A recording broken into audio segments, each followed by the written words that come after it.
Today we are going to learn how to calculate with significant figures. We know how to count them, we know our rules about zeros, but now we're going to calculate with significant figures. So that after today's lesson, there should be no more asking about what we should round to. So once we learn today about significant figures and calculations, we should know exactly what to round to when we are calculating. We're going to start off talking about if you are multiplying or dividing any number of significant figures. The rule is you want to look in your problem, look at your numbers you're calculating. The number with the least number of sig figs, that is how many you will round to in your answer. So a couple of problems here.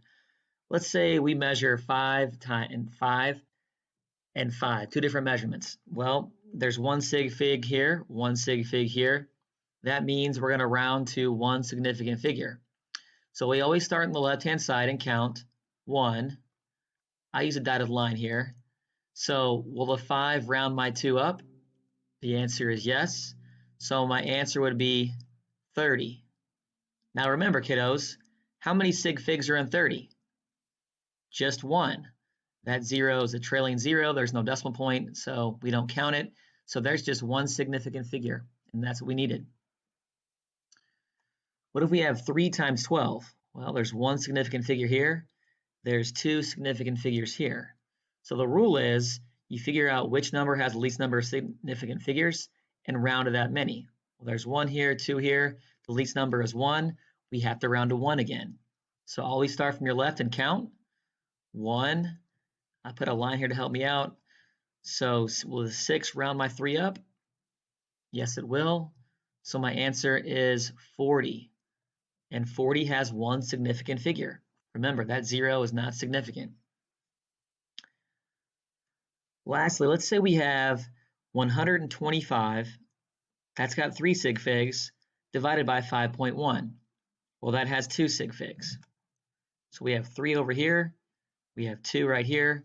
The rule again for multiply and divide is you look at your problem, whichever number has the least number of sig figs, that's how many you round to. We got 3, we've got 2, 2 is the least number of sig figs, so let's round to 2 sig figs. Start from your left, 1, 2, I'll put a little dotted line there to help me out. Will that 5 round my 4 up over there? The answer is yes. Your answer is 25. And we should have 2 sig figs. Yes, we do. A couple of more examples, kiddos. You may want to pause your video now, maybe figure out, see if you could round correctly by yourself before I show you the answers. If we're looking at number 1 here, 56 has 2 sig figs, 122 has 3. The rule is the least number of sig figs in my problem. That's how many I round to in my answer. Well, 2 has the least, so we start over here. 1, 2, put my line there. Will that 3 round up my 8? The answer is no. So 6,800 is my answer. Remember, these zeros are not significant. So we only have 2 sig figs, so we're okay there. At the bottom, 9.02 has 3 sig figs, 4.1 is 2. Remember, one last time, kiddos, when you're multiplying or dividing, you look at your problem and see which number has the least amount of sig figs, and that's how many you round to. 3, 2, 2 is the least number. We're going to round to 2 sig figs. Always start from your left. 1, 2. I put my line here to help me out. That's just for me. Will that 9 round my 6 up? The answer is yes. So we should have 37 for our answer. There's going to be times as well where we have to add some measurements in lab. Now this rule is a little bit different. When you add or subtract, you're going to round your answer to the least precise place value. That should say least precise place value. That's what it should say up there. So what does that mean, the least precise place value? Well, let's talk about that.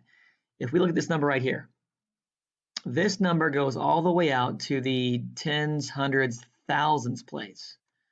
This number only goes to the tenths place. So which one is least precise out of the thousandths or the tenths? Well, the tenths, it does not go as far, it's not as precise. So we will round to the tenths place. So again, This little different. I find my tens place right here. I put my line there to help me out. Will that 0 round up my 3? The answer is no, it will not. My answer is 41.3. I rounded to the tens place because that was the least precise place value out of the ones in my problem. Number 2 down here, 47 plus 4.54. Well, this is precise to the ones place. This number is precise all the way to the tens hundreds place.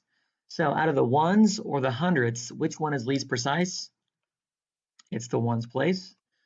So we add it up. Here's our number right over here. We're going to round to the ones place. Well, the ones place is right there. So again, this line for me is optional. You don't have to do that. That's just to help me out. Will my 5 round my 1 up? Yes, it will. My answer is 52.